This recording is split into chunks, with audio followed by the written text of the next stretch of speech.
Imagine standing on the edge of a battlefield, the air thick with dust and the stench of fear. Your heart pounds like a drum, not from courage, but from the sheer weight of what looms before you, a giant, unyielding, a mountain of a man who laughs at your trembling hands. Everyone around you whispers that it's hopeless, that you're too small, too weak, too ordinary to face a monster like this. But deep inside there's a spark, a whisper from somewhere beyond you saying, you were made for this moment. What would you do? Would you run? Or would you pick up a stone, trust in something greater, and step forward? This is not just a story from ancient pages. It's your story, my story, the story of anyone who's ever faced a giant and dared to believe they could win. Stay with me, because today I'm going to take you to a valley in ancient Israel, where a boy named David faced a giant named Goliath, and in doing so, changed the world forever. Let's step back to a time when the nation of Israel stood on the brink of despair. The Philistines, a fierce and relentless enemy, had gathered their armies in the valley of Elah, a rugged stretch of earth where the sun baked the ground into cracked clay, and the wind carried the threat of war. For 40 days, 40 long, agonizing days, the Philistine champion, Goliath of Gath, strode out to taunt the Israelites. Picture him, over 9 feet tall, his bronze armor glinting like a second skin, each piece forged to make him a walking fortress. His spear was as thick as a weaver's beam, its iron tip weighing more than a grown man could lift.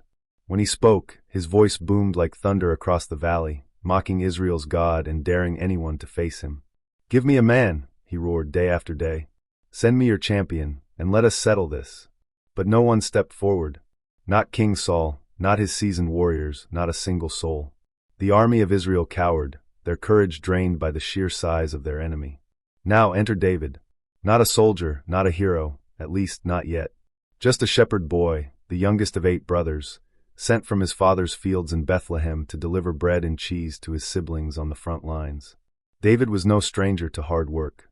He'd spent his days guarding sheep, wrestling wolves, and even killing a lion with his bare hands when it dared to threaten his flock.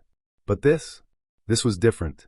As he arrived at the camp, his eyes wide with the curiosity of youth, he heard Goliath's challenge echo through the valley. The soldiers around him muttered in fear, their faces pale, their hands gripping their spears as if they could will themselves brave. David, though, didn't see a giant.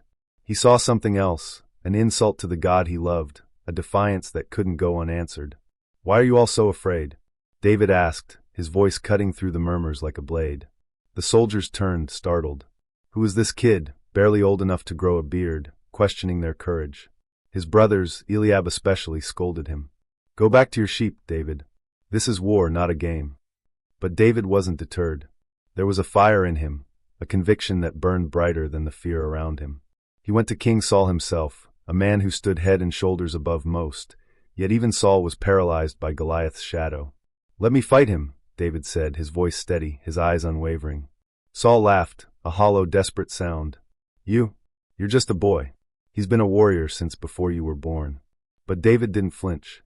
He told Saul of the lion and the bear, of how he'd faced death in the wilderness and walked away alive because the Lord was with him. "This Philistine," David said, "is no different. He defies the living God. The Lord who saved me from the paw of the lion will save me from this giant."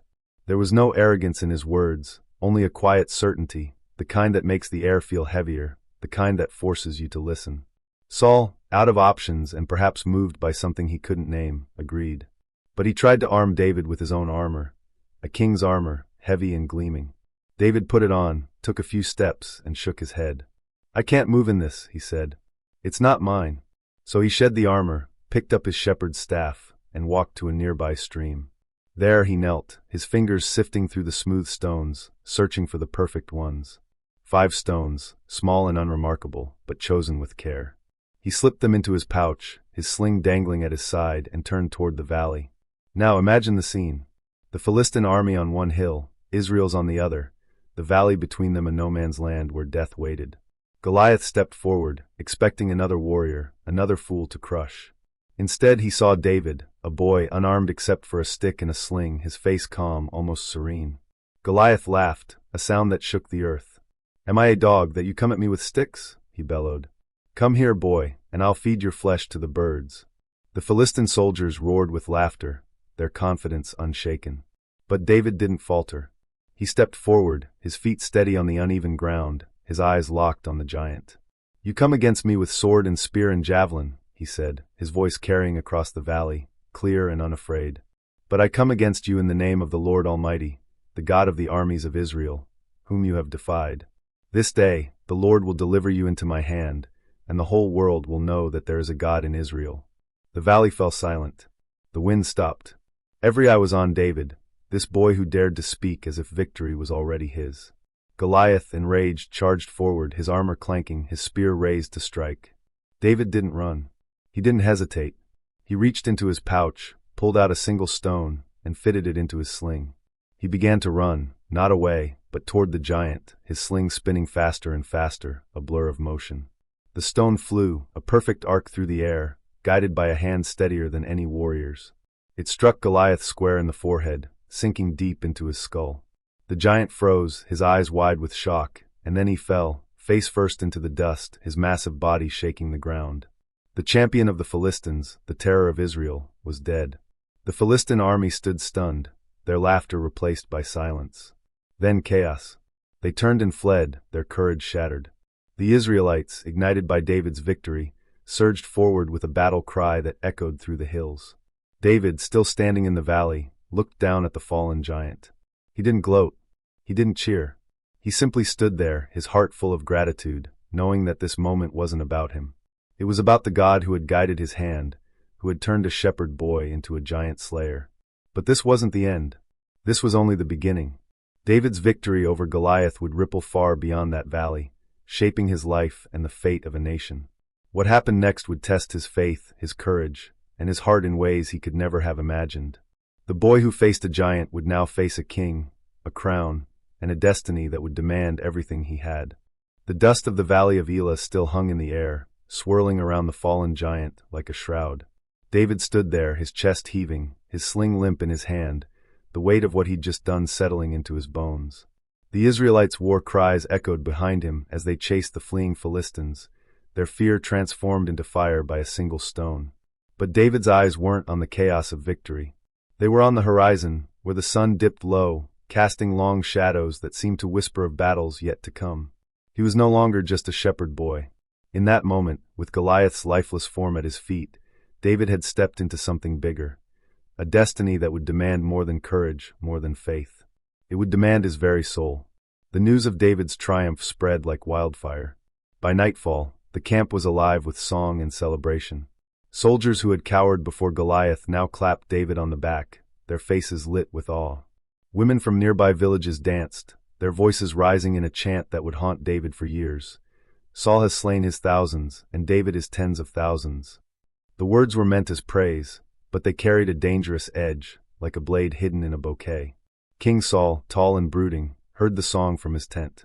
His eyes narrowed, his heart stirred with something dark, jealousy, a poison that creeps slowly but cuts deeply. David, the boy who had saved Israel, was now a threat in the king's eyes, a rival who shone too brightly. Saul summoned David the next morning.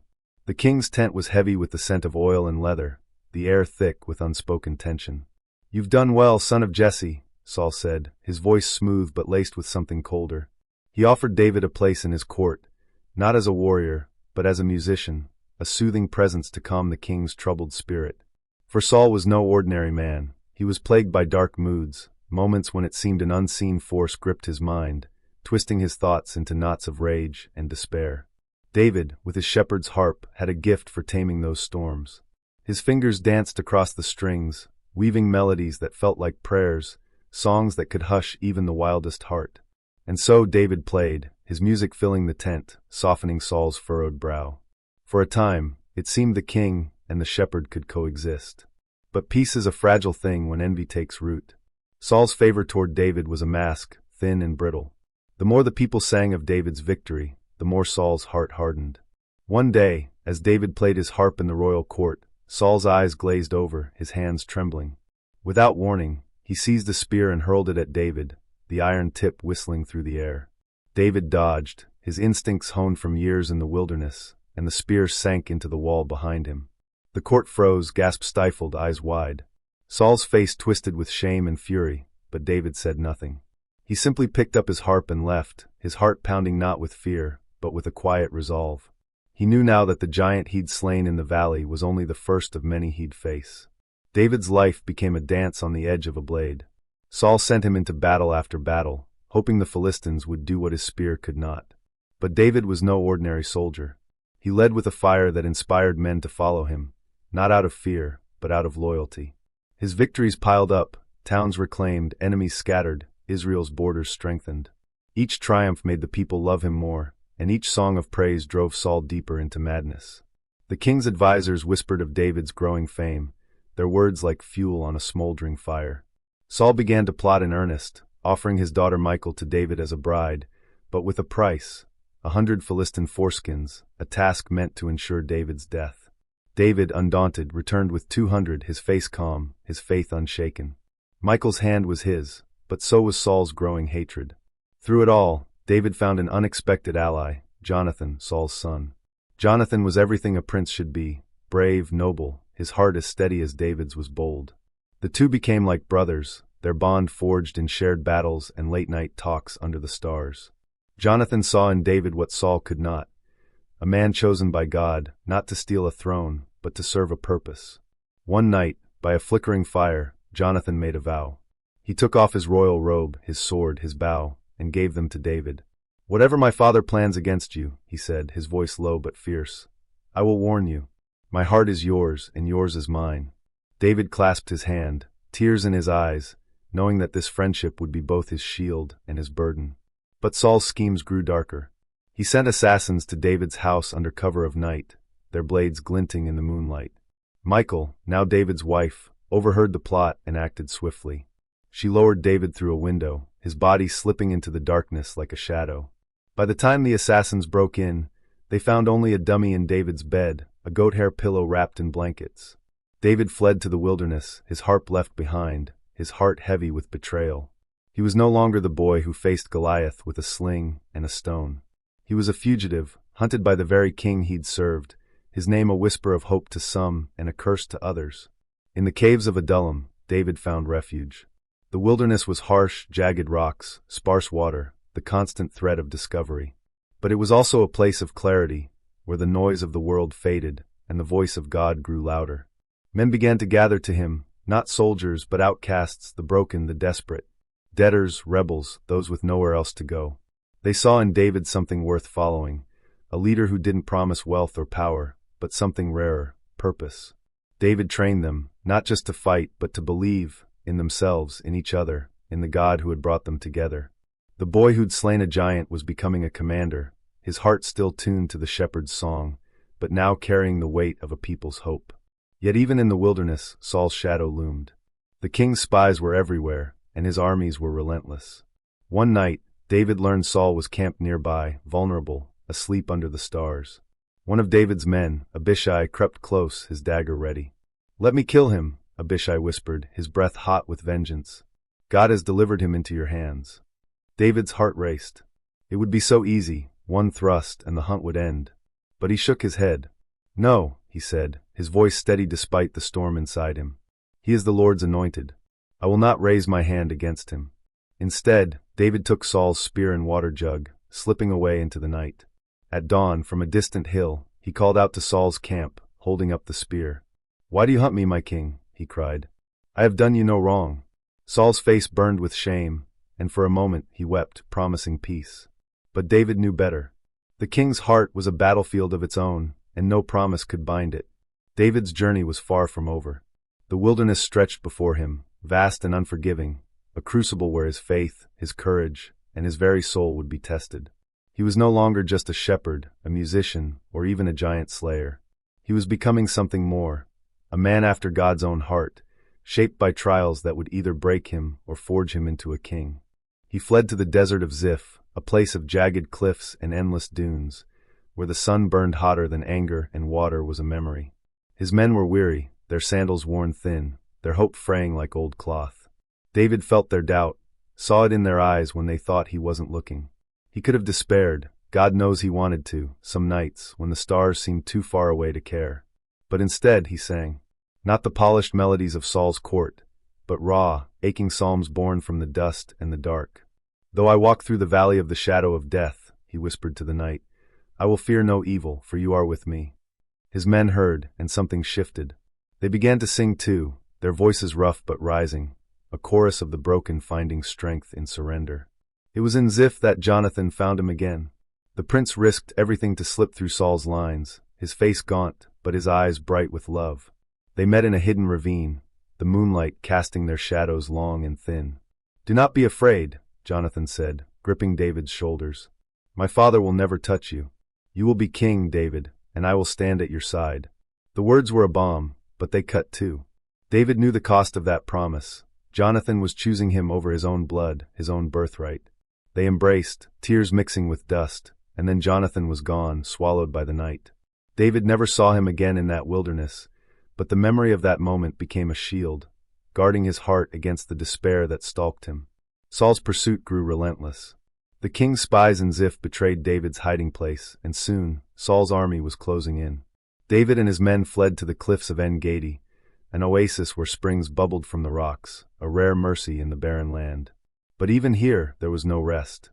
Saul came with 3,000 men, their armor glinting like a swarm of locusts. David hid in a cave, his men pressed against the damp stone, their breaths shallow.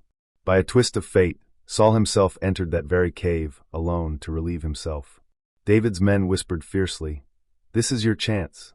God has given him to you." David crept forward, his knife in hand, the king's back turned, oblivious. One slash, and it would be over. But David's hand stayed. Instead, he cut a corner from Saul's robe, a silent act of mercy. When Saul left, David emerged from the cave and called out, holding up the cloth. "My lord, why do you call me your enemy? I could have killed you, but I spared you, for you are the Lord's anointed." Saul's face crumpled, his voice breaking as he shouted back, "Is that you, David, my son?" For a moment, the king was human again, weeping, promising to leave David in peace. But David knew better than to trust tears born of shame. He retreated deeper into the wilderness, his heart heavier than ever. En-Gedi's springs could quench his thirst, but nothing could ease the ache of a life spent running, not just from Saul, but from the weight of a crown he hadn't yet claimed. The wilderness was teaching David something no battlefield could. To lead is to endure, to trust when all seems lost, to hold fast to a promise even when it feels like a dream. But the path ahead was growing darker. Saul's mercy would not last, and new enemies were rising, some from within David's own ranks. The boy who had slain a giant was now a man carrying a nation's hope, but at what cost? His faith was his anchor, but the storms were far from over. The king's obsession grew sharper, his armies scouring the wilderness with renewed fury. David moved his men to the strongholds of En-Gedi, then to the desert of Maon, always one step ahead of Saul's spies. One night, in the hills of Hachilah, David learned Saul was camped nearby, his 3,000 men spread across the slopes like a net. David, with his loyal companion Abishai, crept into the camp under cover of darkness. The Lord had sent a deep sleep over Saul's men, their fires burning low, their guards unaware.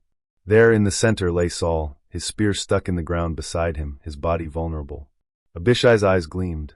"This time let me end it," he whispered, his hand on his dagger. But David shook his head, his heart steady despite the temptation. "No," he said, "the Lord's anointed is not mine to kill." Instead, he took Saul's spear and water jug, slipping away into the night. At dawn, David stood on a distant hill, his voice ringing out across the valley. "Saul, my king, why do you pursue me? See your spear, your jug. I could have taken your life, but I did not." Saul's face, visible even from afar, twisted with shame and sorrow. "I have sinned," he called back, his voice breaking. "Return, David, my son." But David knew better than to trust a promise born of fleeting guilt. He turned away, his men following, their path leading deeper into the wilderness. Each act of mercy made David stronger, but it also made him lonelier. He was sparing Saul, but at what cost to himself, to his men, to the future he could barely glimpse. The wilderness was no longer just a place of survival. It was a mirror, reflecting David's heart back to him. He saw his flaws, his anger, his doubt, his moments of weakness, but he also saw his strength, his unwavering trust in a God who seemed both near and impossibly distant. His psalms grew richer, their words carved from pain and hope. "The Lord is my rock, my fortress, my deliverer," he sang, his voice carrying over the dunes, binding his men together when all else threatened to break them. But the wilderness held one more test, one that would push David to the edge of his faith. Tired of running, weary of Saul's endless pursuit, David made a choice that shocked even his closest followers. He turned his gaze to the land of the Philistines, the very enemies he'd fought for years. "If I stay in Israel, Saul will never stop," he told his men, his voice heavy with resolve. "But among the Philistines I may find peace."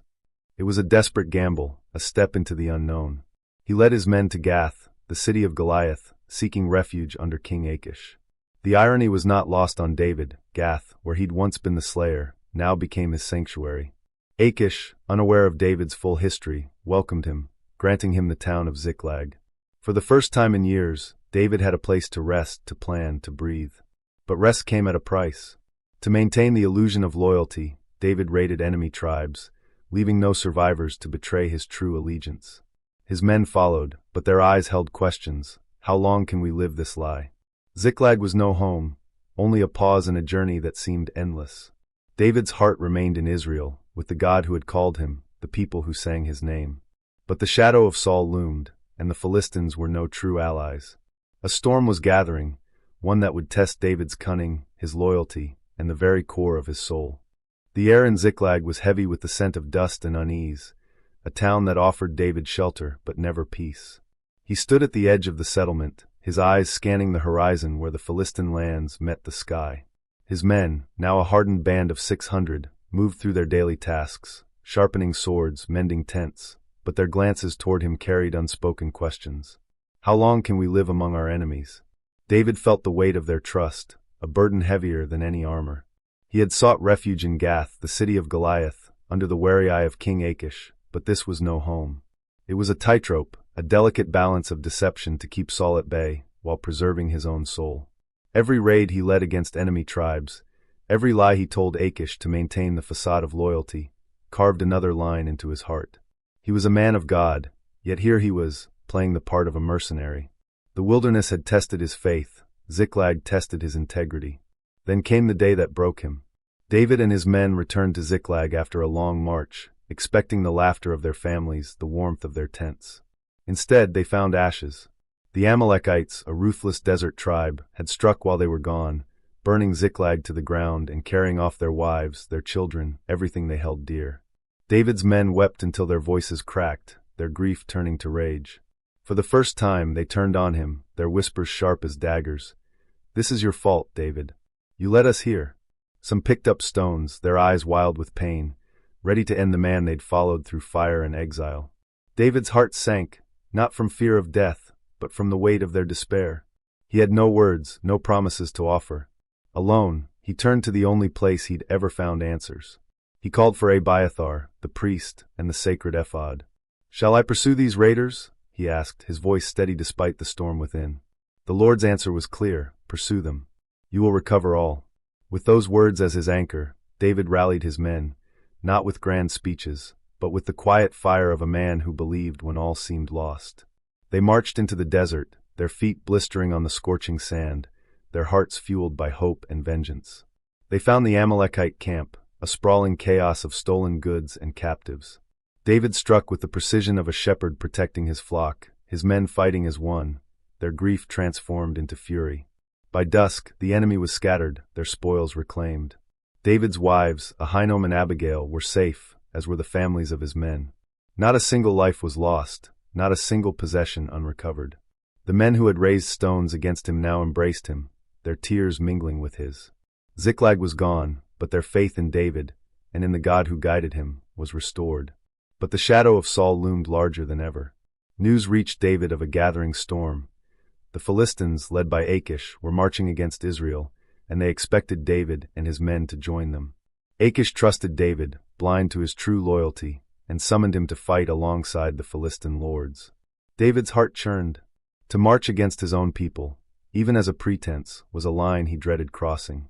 Yet to refuse risked exposing his deception, endangering his men and their families. He walked a razor's edge, his prayers fervent, his mind racing for a way out. The answer came not from his own cunning, but from the suspicion of the Philistine lords. "This is David, the one who killed Goliath," they argued. "He'll turn on us in battle." Achish, reluctant but outvoted, sent David back to Ziklag. The relief in David's soul was tempered by the knowledge that a greater battle awaited, not with the Philistines, but with the fate of Israel itself. That battle came sooner than he expected. While David was spared from fighting his own people, Saul faced the Philistines in the hills of Gilboa. The king, desperate and abandoned by God's voice, sought counsel from a medium, a forbidden act that revealed his brokenness. The spirit of Samuel, the prophet, delivered a chilling prophecy. Saul and his sons would fall, and the throne would pass to another. On the slopes of Gilboa, the prophecy came true. The Philistines overwhelmed Israel's army, their arrows finding Saul's sons, Jonathan among them. Saul, wounded and cornered, fell on his own sword, his reign ending in blood and despair. When word reached David in Ziklag, he didn't rejoice. He wept, his heart torn for Jonathan, his brother in all but blood, and for Saul, the flawed king he'd spared time and again. He composed a lament, his voice raw with grief. How the mighty have fallen! Jonathan, my brother, your love was more wonderful to me than the love of women. The death of Saul marked the end of one chapter and the beginning of another. The men of Judah, weary of war and inspired by David's courage, anointed him king in Hebron. He was 30 years old, his hair streaked with the dust of the wilderness, his heart carrying the scars of 1,000 betrayals. Yet he stood tall, not as a conqueror, but as a shepherd called to lead a fractured nation. The road to kingship was not smooth. Rival factions loyal to Saul's house resisted, and the Philistines still loomed. But David's faith, forged in the crucible of caves and deserts, held firm. He united the tribes, captured Jerusalem, and made it his capital, a city where God's presence would dwell. His psalms, once sung to outcasts in the wilderness, became the songs of a nation, their words echoing through generations. The Lord is my shepherd, I shall not want. David's journey from a shepherd boy to a king was not just a story of battles won or giants slain. It was a testament to a heart that dared to trust when all seemed lost, to show mercy when vengeance called, to lead when fear whispered retreat. He was not perfect, his life would soon be marked by mistakes, by sins that would haunt him, but he was a man after God's own heart, shaped by a faith that turned stones into victories and wilderness into wisdom. His story is ours, a reminder that no giant is too big, no wilderness too vast, when you walk with a purpose greater than yourself. So take heart, wherever you are, whatever you face. Pick up your stone, step into the valley, and trust that the God who guided David's hand can guide yours too.